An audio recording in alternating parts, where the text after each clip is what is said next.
At 6, this is Fox 61, Connecticut's news station.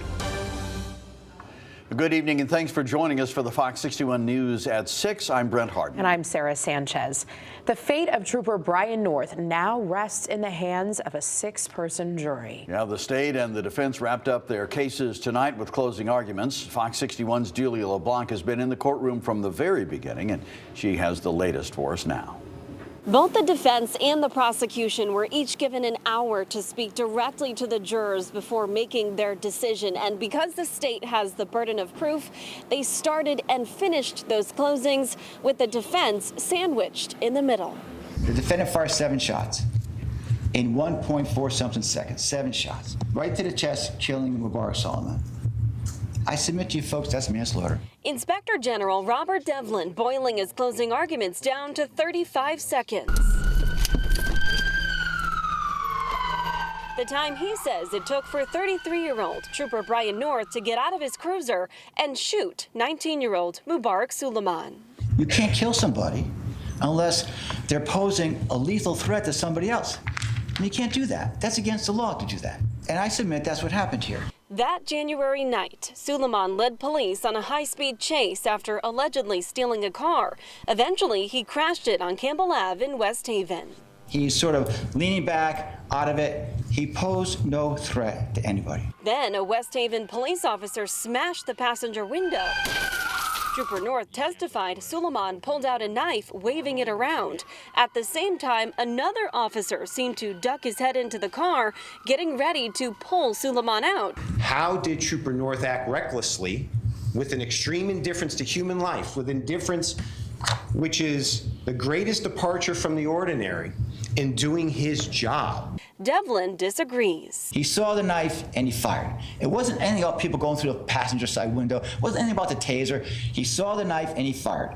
And he wasn't justified in doing that. And while Devlin focused on those 35 seconds, defense attorney Frank Riccio was asking jurors to take a look at the whole picture, starting earlier that night when troopers were given information that this was a violent carjacking and then chased Solomon for miles. Being a police officer is a really difficult job. How did Trooper North act recklessly with an extreme indifference to human life, with indifference which is the greatest departure from the ordinary, in doing his job? Riccio pointed to North's perception of what was happening the moment Solomon pulled out a knife, when Trooper North says he pulled the trigger to protect the other officers. But if the officers on the right side of the car themselves said they feared death or serious physical injury, why is it not reasonable to think that Trooper North could have felt the same? A split-second decision, Riccio says North made in the moment with no other option. He thinks about this every day. This is a terrible event. Someone lost their life. But the question is Trooper North criminally responsible for that? He is not.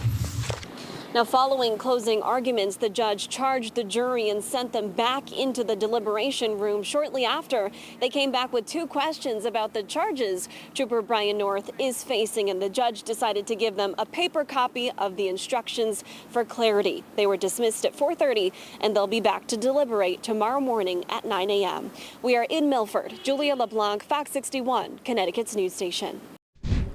All right, Julia, thank you. To a developing story now, a rash of store burglaries happening overnight in 3 different areas. Police say burglars hit at Bristol, Newington, and Wethersfield. The one in Bristol happened at the Sunoco gas station on Farmington shortly after 4 this morning. Police say the suspects got into the gas station by breaking the front window. Various merchandise, mostly vape-related products, was stolen during that burglary. Then in Newington, police say burglars broke into the Cloud9 smoke shop on New Britain Avenue shortly after 3 this morning. Burglars also got into the store by breaking the front door glass. Police say in this instance, the suspects were 3 men. Vape Runner on Silestine Highway in Wethersfield was also hit up this morning. The front door was smashed in. Information on this burglary is limited right now, but we will bring it to you as soon as we get new information. State police troopers injured while trying to stop a wrong-way driver. This happened just after 8 last night on I-91 South in Hartford. The car and police cruiser collided. The cruiser hit a light pole. The The wrong-way driver ran from the scene. The trooper was taken to the hospital. The extent of his injuries are unclear, but the incident is under investigation. And new tonight, a Guilford man faces charges for allegedly soliciting a 14-year-old boy to be in an intimate relationship. John DeGennaro allegedly met the teen over Snapchat. Police say the teen stayed at DeGennaro's home overnight on multiple occasions. An investigation found DeGennaro had hidden cameras in his home and was recording sexual activity. He is being held on $250,000 bond. State police are asking for the public's help identifying a suspect in an armed robbery in Andover. Police share these photos with us. They say the suspect entered the Shell gas station on Route 6 just before 9 last night. The suspect demanded money from a store employee and showed a gun. He then ran off.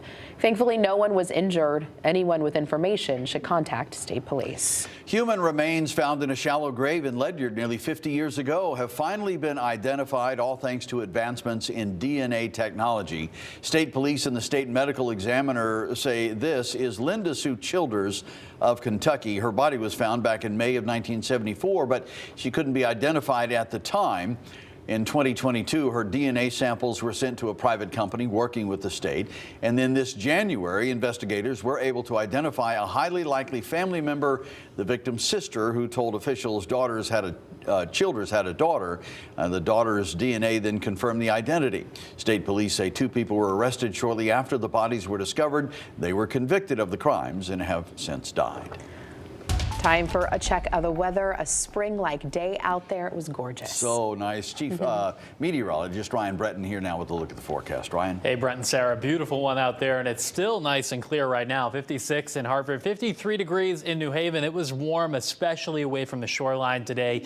We hit 67 in Windsor Lock, 64 in Plainville, Hartford 63, and New Haven with a high of 58 degrees this afternoon. Right now it's clear, but there actually are some showers not that far away from us, and these are moving to the southeast, so we may get a brief sprinkle or light shower that passes through this evening, and we'll show you this here hour by hour. If you're stepping out, temperatures continue to drop by 8 o'clock. Most of us will be in the 40s, and there may be a sprinkle or light shower that passes through. Not everybody will see one of these, but just want you to be aware that if you're stepping out tonight, you may see a couple of raindrops. This quickly goes by, and by tomorrow morning, it's clear and cold. Not all that cold for this time of the year, but colder than we certainly were this afternoon. Be in the 30s to start tomorrow morning, sunshine all day long, and we get warm again tomorrow. Temperatures inland may get close to 70 degrees. We'll talk about how long the warmth lasts and the weekend too, all coming up. Ryan, thank you. The electric vehicle debate once again heating up at the state capitol as the public shared their opinions about a new bill to establish a plan for implementing electric vehicle infrastructure. Democrats say this is much needed, but Republicans argue the bill will need an EV mandate down the road, or will lead to an EV mandate down the road, that is. Fox 61 political reporter Emma Wolforth spoke with legislators and advocates. So, Emma, what would this measure actually do? Well, Sarah, Brent, if passed, this bill would establish a 40-person working group to create a plan for instituting affordable, accessible, and reliable integration of electric vehicles in the state. Supporters say EVs are the future, and the state needs a plan to be ready, but those opposed claim this is just another way to mandate electric vehicles in Connecticut. Don't let anyone fool you.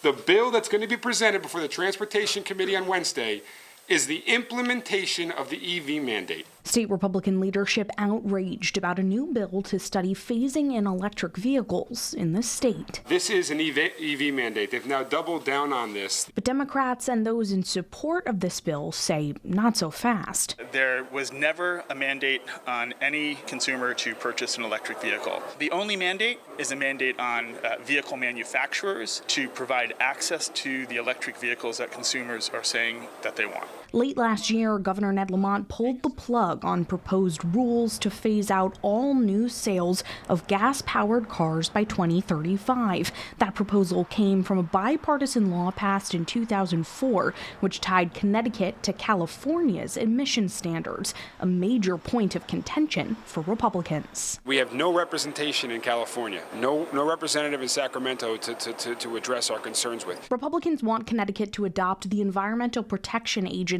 federal emission standards instead of California's. Our vision would be following an EPA standard that is recognizing the national issues associated with this. Those issues, according to House Minority Leader Vincent Candelora, electric vehicles are unaffordable for most residents and would be hard to implement because the state power grid needs major upgrades. But those supporting this legislation say it's meant to address those concerns. It is going to require investment in our electricity infrastructure, as well as expanding the availability of electric vehicle charging stations. So this bill really would establish the plan to help us make that transition as smoothly and cost effectively as possible. This is a roadmap to an electrified future because that's where the market is going.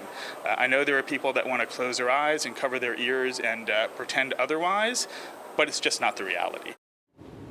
There was also discussion today about the composition of the proposed electric vehicle council. Republicans argue it would be stacked in favor of those who support more EVs. Harding tells me he feels like the Transportation Committee was open to considering changes today, but says with the large Democratic majority in the legislature, he thinks this bill will move through this session. Sarah, Brent.